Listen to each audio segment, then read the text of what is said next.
Assalamualaikum warahmatullahi wabarakatuh. Perkenalkan, kami dari kelompok 3. Di sini kami akan membahas soal-soal mengenai stereoisomerisme. Adapun kami dari kelompok 3 sendiri beranggotakan Griselda Nabila, Kavita Berutarigan, Husnul Hatimah dalam mata kuliah dasar-dasar kimia organik dengan dosen pengampu Bapak Wahyu Nugroho, SSI, MSI. Baik, langsung saja kita pada bagian soal nomor 1, di mana soalnya yaitu sebutkan pusat atom kiral pada tolomit. Untuk menentukan pusat atom kiral ada beberapa ketentuan. Yang pertama, atom C stereogenik atau harus mengikat 4 gugus atom yang berbeda. Kemudian yang kedua, atom C tidak boleh berikatan dengan rangkap ganda ataupun rangkap 3. Nah, sehingga jika kita lihat dari struktur tolomit ini, kita misalkan di sini atom C. Nah, pada atom C1 ini kita lihat apakah dia termasuk pusat kiral, dan jawabannya tidak. Karena apa? Karena dia berikatan ganda seperti ini. Kemudian untuk atom C yang kedua juga tidak. Nah, begitu juga seterusnya jika atom C memiliki ikatan rangkap 2 atau ganda.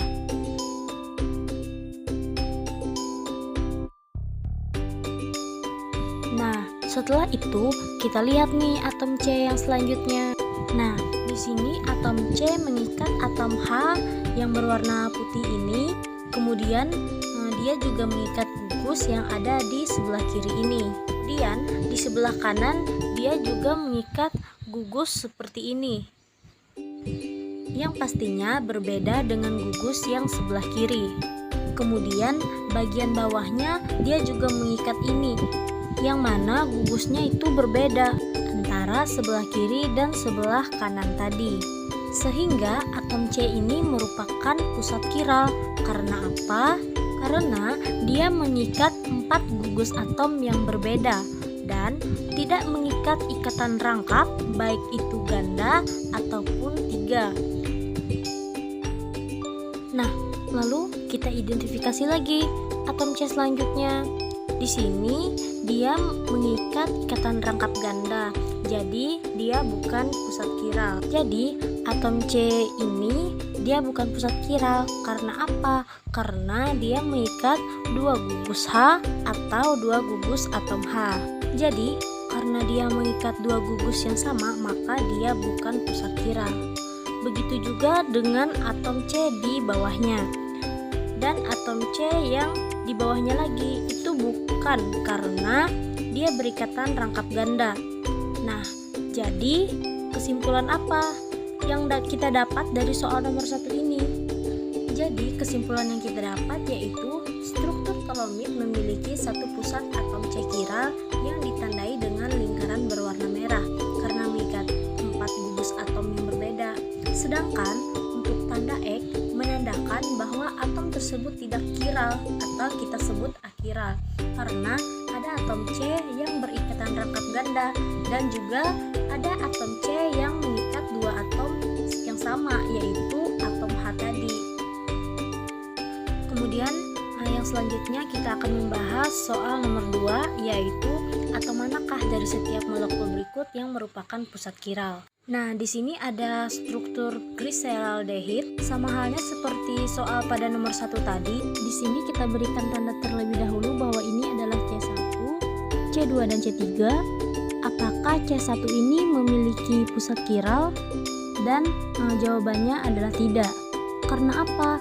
Nah, bisa kita lihat dari gambar molekul 3 dimensi dari glyceraldehid ini bahwa atom C-nya di sini itu mengikat 2 atom H seperti ini, yang mana ini menandakan bahwa atom C1 ini bukan merupakan pusat kiral.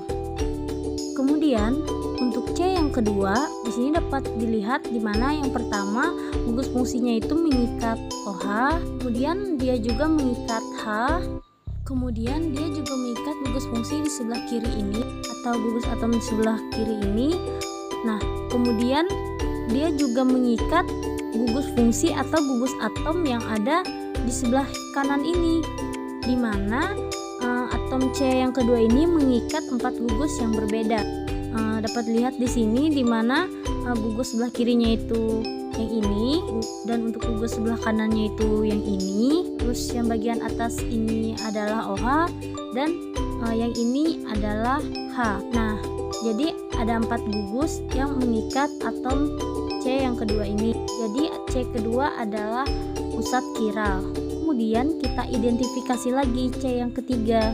Di sini sudah jelas bahwa C yang ketiga bukan merupakan pusat kiral karena dia mengikat rangkap 2. Jadi, apa kesimpulan yang kita dapat dari soal nomor 2 ini? Jadi, kesimpulannya struktur gliseraldehid memiliki satu pusat atom C kiral yang ditandai dengan lingkaran berwarna biru karena mengikat 4 gugus atom yang berbeda.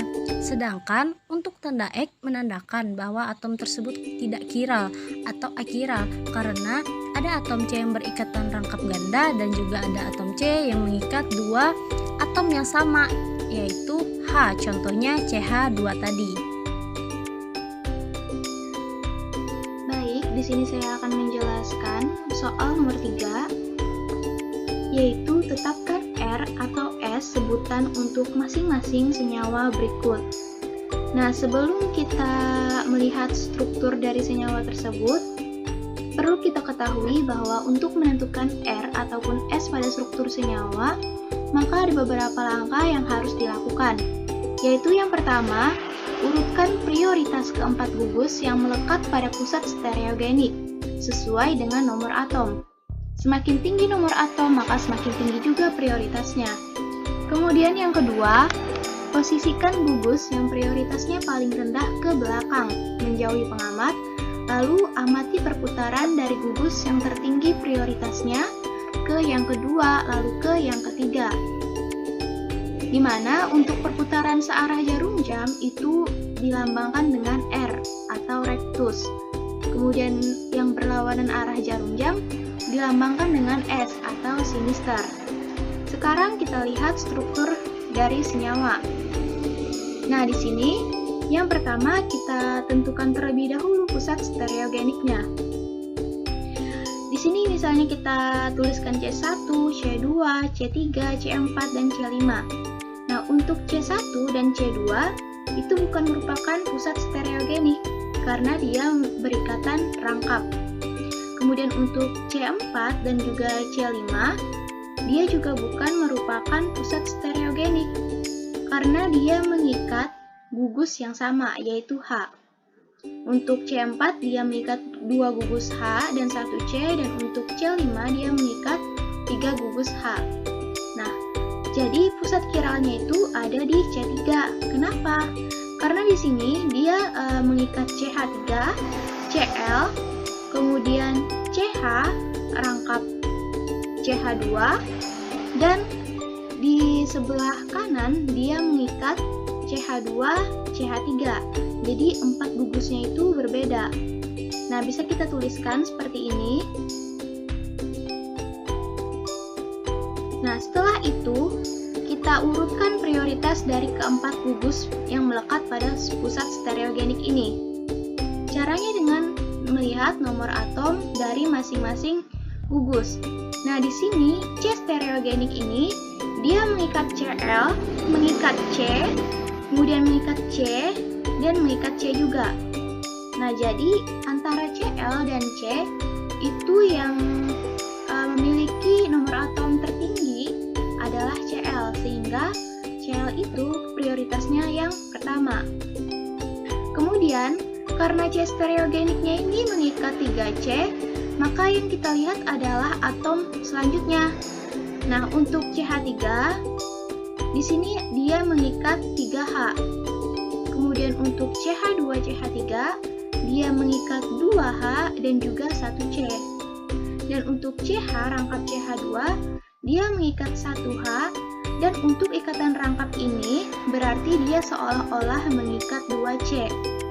Nah, dari situ sudah terlihat bahwa atom CH, gugus CH, rangkap CH2 itu lebih banyak memiliki C-nya, sehingga dia memiliki prioritas yang lebih tinggi, jadi dia berada di prioritas yang kedua. Sedangkan untuk prioritas ketiga yaitu CH2, CH3, karena dia mengikat 1 C dan 2 H. Sedangkan untuk prioritas keempat yaitu CH3, karena dia cuman mengikat H saja. Nah, jadi seperti ini, bahwa prioritasnya itu Cl lebih besar dari CH rangkap CH2, lebih besar dari CH2 CH3, dan lebih besar dari CH3. Nah, setelah itu kita lihat nih atom dengan prioritas terendah yaitu CH3. Nah, apakah dia ini sudah mengarah ke belakang atau belum? Nah, seperti di gambar ini dia sudah mengarah ke belakang karena berada di pasak arsir atau garis putus-putus. Sehingga untuk struktur ini tidak perlu kita putar 180 derajat karena dia prioritas terendahnya sudah berada di belakang atau menjauhi pengamat. Nah, langsung saja. Setelah itu kita tentukan perputarannya, yaitu dari gugus yang tertinggi prioritasnya ke gugus yang terendah prioritasnya. Nah, dari 1, kedua, ketiga. Nah, arahnya seperti apa? Arahnya yaitu berlawanan arah jarum jam. Berarti lambangnya adalah S atau konfigurasinya adalah S, sinister.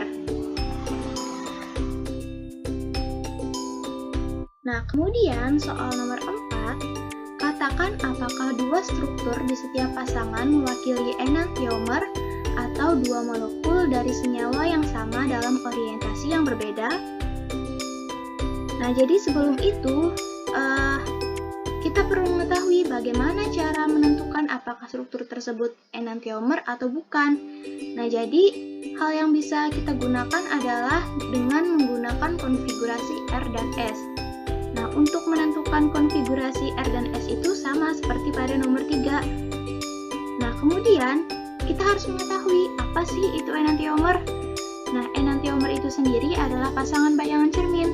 Jadi, misalnya nih, jika struktur yang pertama itu berkonfigurasi R, maka struktur yang kedua itu harus berkonfigurasi sebaliknya, yaitu S. Dan juga sebaliknya ya, jika misalnya struktur pertama itu S, maka yang kedua itu adalah R. Nah, namun, jika struktur 1 dan 2 itu memiliki konfigurasi yang sama, yaitu R dan R atau S dan S, maka struktur tersebut bukanlah enantiomer, melainkan dua molekul dari senyawa yang sama dalam orientasi yang berbeda. Sekarang kita lihat kedua struktur ini. Nah, jadi dari struktur ini pertama kita tentukan pusat stereogeniknya. Nah, sudah terlihat ya bahwa pusat stereogeniknya tuh di sini. Karena dia mengikat 4 gugus atom yang berbeda. Nah, struktur ini kan bisa kita tuliskan nih seperti yang di bawah, yang sudah saya buat juga nih. Nah, setelah itu kita tentukan prioritasnya, yang mana yang paling tinggi dan yang mana paling rendah. Di sini atom stereogeniknya, atom C stereogeniknya, dia mengikat O, mengikat H, kemudian mengikat C, dan mengikat C. Nah, antara O, H, dan C itu yang paling tinggi nomor atomnya itu adalah O, sehingga O ini memiliki prioritas yang paling tinggi. Nah, kemudian untuk C dan C ini kita lihat lagi atom sesudah C ini dia mengikat apa saja. Nah, jika di CH3 ini dia hanya mengikat 3H, sedangkan di sini dia mengikat 2H dan juga 1C. Sehingga karena dia ada mengikat 1C kembali yang ini, maka dia merupakan prioritas yang kedua. Sedangkan CH3 merupakan prioritas ketiga, dan H ini merupakan prioritas yang keempat atau terendah. Sama dengan struktur senyawa di sebelahnya. Nah, setelah itu kita lihat nih apakah struktur 1 ataupun juga struktur 2 atom dengan prioritas terendahnya itu, yaitu H, sudah mengarah ke belakang atau belum. Dan ternyata baik pada struktur 1 maupun struktur 2, atom dengan prioritas terendah yaitu H sudah mengarah ke belakang atau berada di pasak arsir atau di garis putus-putus. Nah, jadi setelah itu kita tinggal menentukan saja arah perputarannya. Nah, untuk struktur 1, dia itu memiliki arah perputaran berlawanan arah jarum jam atau S. Sedangkan untuk struktur 2, dia memiliki perputaran searah jarum jam atau R. Nah, sehingga karena kedua struktur itu memiliki konfigurasi yang berbeda, di mana struktur 1 memiliki konfigurasi S dan struktur 2 memiliki konfigurasi R, maka struktur tersebut merupakan enantiomer atau bayangan cermin. Nah, mungkin itu saja yang bisa kami jelaskan. Terima kasih, semoga bermanfaat. Wassalamualaikum warahmatullahi wabarakatuh.